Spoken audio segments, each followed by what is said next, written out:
Welcome to Space Invaders, the series that takes you from medieval mansion to modern semi. We'll be looking at period features typical of the era and showing you the simplest to the trickiest building and DIY jobs. Today we're in a former 12th century abbey. You never guess who we're going to see today. John. Tommy. Hi, lovely to see you. John, I must say, the Only Fools and Horses is the funniest show and my favourite all-time show. They all say that, Tommy. They all say that. Now, I can see here why you've moved up from Peckham. I mean, what a lovely place.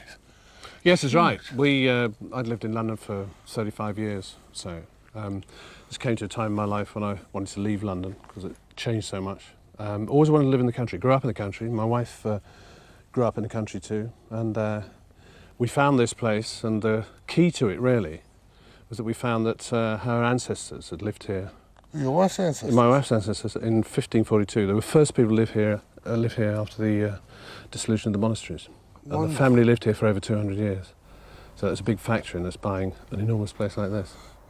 We wanted a huge challenge, and believe me, this is a huge challenge. Do you know what I'm saying? Anyway, Del Boy's made so much damn money, I have to keep one step ahead of him, really, don't I? Yeah. Well, it's certainly a change from Peckham. Can you show me what it's like? Well, we do have a few problems, Tommy, so I'd love you to come and have a look at them. Always problems I've got to sort out. But this is one I'm really looking forward to.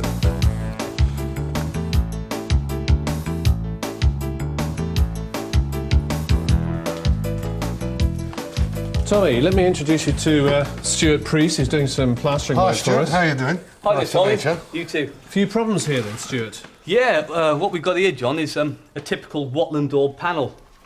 Medieval panel, should I say. The door is actually laminated away from the wattle sticks. That's a common problem, that is. It is, yeah.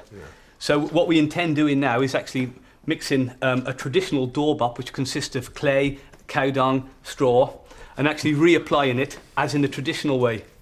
I've got to help you with this, have I? I think so. Right. But looking at this panel here, this looks very smooth, and it sounds different. Is that an original panel? You're quite right there, it's not. It is actually a plasterboard panel, which we think was applied in the early 80s. We found that out by going into the room behind and actually doing a little hole and actually viewing inside, hence no wattle panels. Right, so it's not going to be a problem then to take this out and change it? No, it's going to be quite simple actually. We just need a couple of hammers and I think and away to go. Right, so what you actually intend us to do is we're going to restore the integrity of the fabric of the building. Quite right. Just a moment. How much is this going to cost me?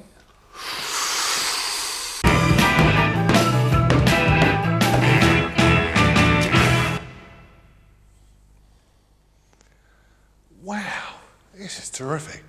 It makes me feel like, friends, Romans and countrymen, lend me your ears. Don't give up the day job, Tommy. Any more of that, I'll tell Charlie about you. Oh. This is absolutely wonderful. Yeah, actually, this I have to say is one of my favourite places, a lot of them, but this is where the abbot of this monastery used to sleep, believe it or not, somewhere down there. Right. As you can see, there's lots of doorways, ex-doorways, windows all over the place. And a huge fireplace as well. I mean, yes, that must that's right, yes. take some setting up. Absolutely. But was it like this in this condition when you came in? Pretty much. It was pretty filthy, and it was very neglected. We had ivy growing actually inside the building, up the walls. So the place hadn't had any lights and it hadn't had any air for years and years and years. So we had to do a lot of rescue work on it. Have you set out a sort of plan for like a 5-year plan or something for it? I think it's a lifetime plan, actually. I think it's more than 5 years. I'll have to agree with you on that one, yeah. Unless we get an awful lot of money very quickly from somewhere. Oh, don't look at me. But we seriously do have a problem here with bats because they are a protected species. And they're not domesticated? Well, no, we did have one in the bedroom the other day and it took us 2 hours to get it out. And it was about 2 o'clock in the morning before it left. Talk about overstaying your welcome, you know. But they are roosting up here and we can't actually move them. We have to be very careful. We're going to get onto the Bat Society, whatever that is. Right. And, you know where they're based? They're based in Gotham City. I know that. I hadn't thought of that. I've never thought of that, you know. Anyway, we've also got bees here, we've got wasps, we've got all sorts of problems, so that's something we're going to have to address. Isn't that Richard the Lionheart's shield? It's a royal coat of arms, but it's also a Mortimer coat of arms, and it's a shield that says the Mortimers were part of the royal family, because one of the owners of the castle, which is about a mile and a half up the road, was Edward Mortimer, who became Edward IV of England. Oh, that's right. And he won a battle just down the road called Mortimer's Cross. He was a Yorkist. Wasn't that the War of the Roses? Yeah. Right. Yeah, about 14 something. Yeah, it's around that time. Yes, that's right. And his younger brother was Richard III, and we all know what happened to him. Yes. Yeah, he had the hump. That's right. Yes, he did. It came to a sticky end as well. Anyway, the abbot lit a fire there. He probably sat on that chair there and evicted a few tenants. The last abbot here was a man called John Smart, and he was not a popular man with the local people, because he'd take tithes or rents off the local people, and he'd throw them out of their houses. He'd steal all their vegetables and sell them for his own nefarious purposes. And one of those purposes was to buy concubines. Oh, really? Not very good for a man who was running a religious order. Well, that's probably why Henry VIII, you know. Henry VIII said, I've had enough of that. I've got enough trouble with women myself. I think I'm going to throw you out. I'm going to close the monastery. And that's what happened to it. But this is where he lived. That's a fair old chair, that is. Yeah. Do you use it? Do you sit in there? I do, and I evict a few tenants if I can find any. And... Yeah. But it's a great place, actually, for what I do for a living. I learn my words in here. Right. And I can do exactly what you did. And, yes, you know, it just lends itself to that. Yes, it does. You can press, you can pace up and down, you can shout your head off and nobody hears you, so it's really good. Right, yeah. What ingredients do we actually need for what we've got to do? Well, what we're looking for, Tommy, is we're looking for some cow dung. Oh, yes. Yes. And we're also looking for some good sticky clay. Oh, hold on 1 second a minute. This looks very sticky. Oh dear, how did I get involved in this?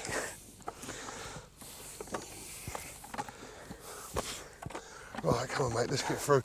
Better keep close together because this is very mucky. I can't believe I'm doing this, but...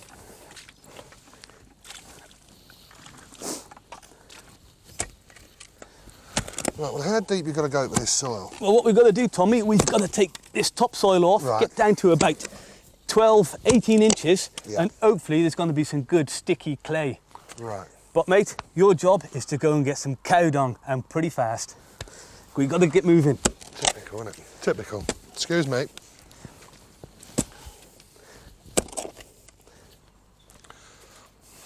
Oh! Found one. Oh, this should make some really nice daub. Now this is one that I didn't make earlier.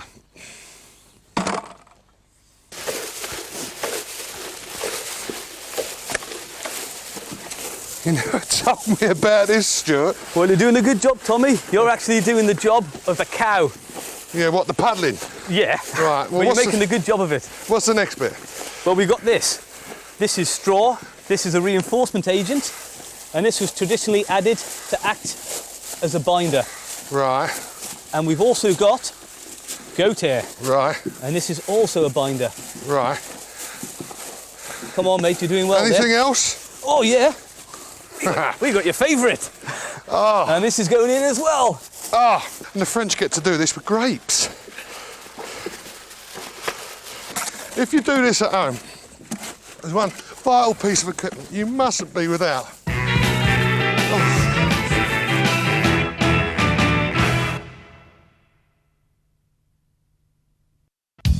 Hi, welcome back. We're at a beautiful medieval house today, making a traditional wattle and daub panel. We've made the daub, so what's next? Well, Stuart, this looks interesting. You want to talk me through it? Yeah, OK then, Tommy. What we've got here, mate, is some upright stays, which have been put back in situ. In the original holes? Yeah, in the original dowel holes, yeah, we found those. And what we've got here is the wattle infill. Right, so it's like a basket weave. Yeah, basically, yeah, that's what it is. And if I'm not mistaken, that smells like oak. 100% right. That's what it is. It's actually split oak. But why would they use oak, not softwood? Because of its initial strength. It's a lot stronger than any softwood which is available. And they would have used this from when? This would have dated back to the early 16th century. Right. Seems simple enough. How about that? Yeah, You're doing well there, mate. You're doing well. Right, now what's the next process after we get this panel done? Well, the next process is all that hard work you've been doing, puddling that clay, is to apply it. Stuart, I've got my trowels. I'm ready to do a bit of work. Well, Tommy, I don't think you're going to need these on this job. Why not? Only these, mate. Only these. Why? I'm not putting my hands in there. Oh, I think you're going to have to. You're going to have a blast at this. You've done all the preparation, so, I mean, it's up to you now to... Why don't you use a trowel?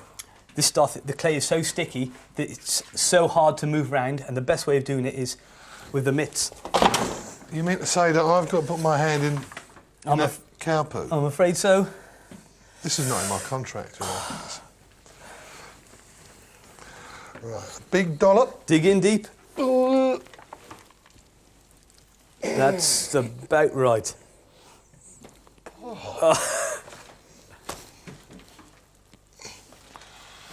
Oh, beautiful action. Right, and another one. Right, let's get this knocked off then. Go on, then, mate. The sooner I can get my hands out of this, the better. Now, obviously, oh gosh, obviously, it's like toffee. Do we have to coat this up with a finish? I can't believe I'm doing it. Oh. You're doing great. Yeah, well, what happens next is Right. we're going to leave this for at least a week Right. to 10 days to actually tighten up and go off hard. And then when that's taken place, we apply the finishing coat of lime. Right. Do you know what? This has got to be a first. You know, I've spent the last 40 years trying to actually avoid walking in what I've walked in today, and you've had me jumping up and down in a tin bath, and now I've got my hands in it. But like I said, you've got potential. I don't know whether that's a good thing or a bad thing, to be quite honest. But we don't have to use any water on this, do we? No, what we're going to do now, we'll leave that for a couple of days and we can just flatten it back a little bit. Right. And we're very nearly there. Oh. Hold on, Tommy. Go on, there's one more bit over there for you. And I'll just finish this bit off down here. Is this how they actually done it then, all those years ago? Yeah, basically this is probably the only way of applying it and making it stick. Yeah, is by hands. Like I said, it's so sticky that it's unspreadable. All right, but this is like a bit like a mud pack, so their complexion must have been very good in those days. Oh, I think it was, yeah. It's pretty resilient to the weather. We've got one more bit. I can do the last piece, yes? I think so. Right. There we go. Just a nice bit of... You know, I feel like a sculptor.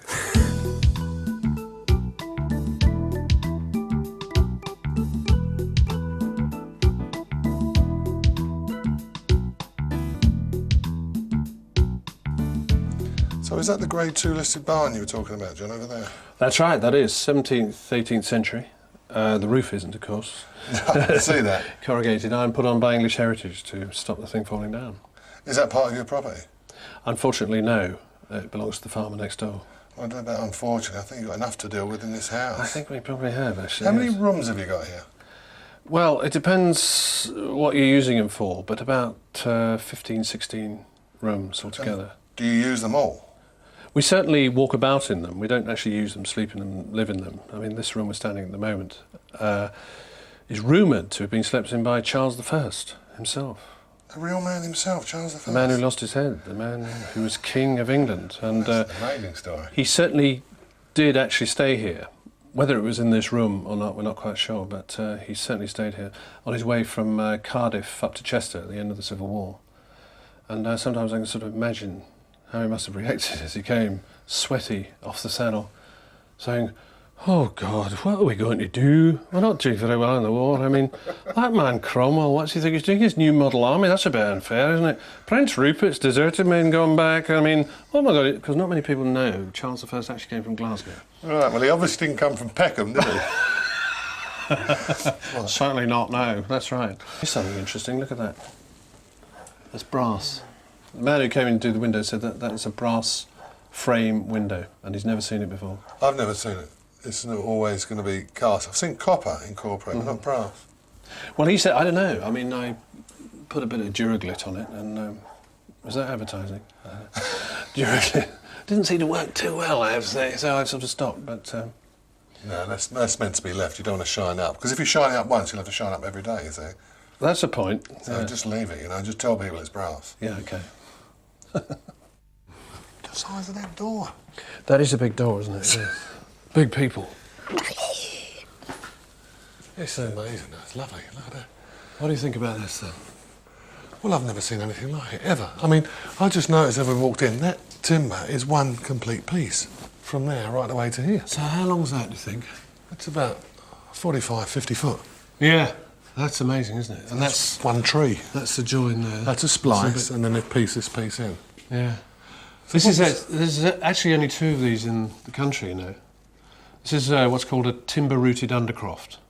What, this room? Or this, Yeah, this structure? This timber, that beam you're talking about, is actually holding up a stone floor above us, which is extraordinary. It's bearing an awful lot of weight. But usually these undercrofts are stone-supported. Right. Oh, yes, they'd have stone pilasters here. Yeah, that's right. Yeah, yeah. So there's only 2 that are supported by timber in the whole country. And apparently, I'm told this is the best one. Right. Well, But it would be. Yeah, it would be. Yes, Yes, well, yeah. Is this all original, or do you think this has been repaired at some time? I think it's been there's newer bits of wood all over the place, and I think These there's little bits blocks of, that yeah, those wedges to packers put for in some reason. That's yeah. right. But I think there's some original timber here. There's some timber that's come, I think, from the ruined abbey.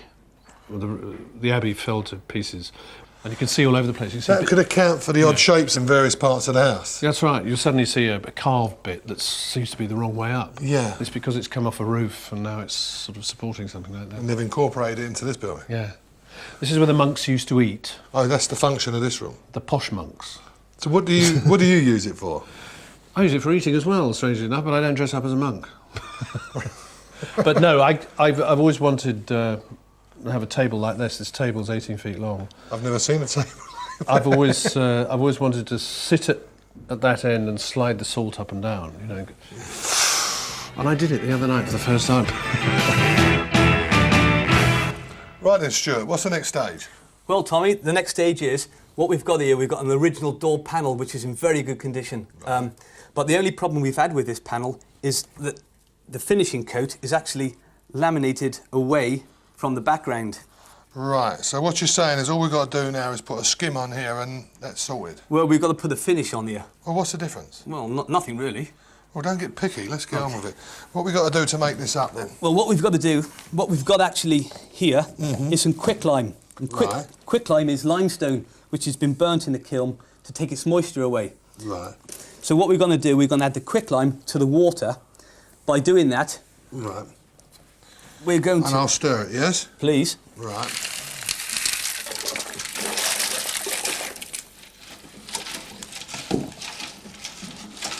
Okay, that's enough of it, Tom. Okay. So once this is mixed, this is what I apply to the wall, is it? Yeah, after a few seconds, this will get up to about 350 degrees and it'll start to boil, which it's doing now. Oh, I can hear it. Right. So I'll put this straight on the wall then when it stopped boiling? Well, no, not really. This has got to be left to mature for at least 3 months. The Italians used to leave it for 2 or 3 years. Right, until it's like...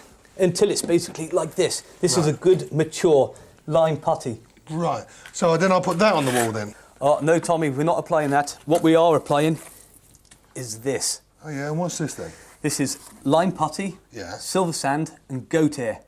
Right. And it's called finishing stuff. Or skim. Get your tools. Right. So you're going to put that on there. Now, you know you were telling me earlier that I can't use a steel trowel. Yeah. Okay. Do I spin it like this, yeah? That's pretty neat, yeah. Why can't I use my steel trowel? Why have I got to use this wooden float? Because traditionally, lime was always spread with a wooden float. Ain't that taking tradition a bit far? I don't know, but you can go back to the Italians, and the Italians used to actually pass their limes down through the families. Right. So What, generation stuff? Yeah, yeah. Right.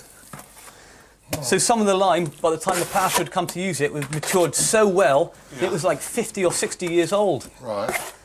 So the longer you could actually leave the potty to mature, the better it became. Really? Yeah, the stucco artists used to work with potty maybe 100 years old. Right. A bit more than that. You're doing a good job there, mate. Well, I've done this before, I told you, you know. I can see. I wouldn't say putting a skim coat was one of my favourite chores, though. Oh, you're fooling me. Right. Now, did you mention something about this looking a bit like Michelangelo or something, I heard you say? Did I? Well, I was hoping you'd say You were that. hoping. You're doing a good job there, Tommy. Very good. Way impressed. Right, well, that's not a bad application. You've just got to straighten it up a bit now, haven't you? Yeah, what do you think of that? I think that's a mighty good job. And rather quick, huh? Very good. I can leave you to finish it? I think you can. You can do that. Well, thanks very much. You've taught me something new today, mate. Lovely. Thanks. How to Tom. do a proper skim coat. I'll see you. OK, see you again. The wattle and daub panel Stuart and I made today will outlive all of us. The process hasn't changed for hundreds of years. We collected clay, mixed it with that lovely fresh cow dung, straw and goat hair. We wove the oak wattles to make the basis of the panel and then slapped on the daub and smoothed it all out. When it's completely dried out, the lime putty finishing coat goes on. Then at least a week later, it needs a final coat of the lime putty mixture, but without the hair. A good day's work, I reckon. Well, thanks, John, very much for inviting us in your wonderful home today. It's been a great pleasure. Yeah, well, it's amazing, you know, to actually feel that you're taking part in preserving part of Britain's heritage. I'm that old. Actually, I'm so pleased, thanks very much. Next time you come down the Big Smoke and you're in an Eg's Head, I'll stand the drinks all night. When's the train leave? Well, that's all from us today. Thanks very much for joining us on Space Invaders. Till the next time. And Tommy Walsh returns next on Quest, this time rescuing a couple from their life-threatening glass-fronted door as Space Invaders continues.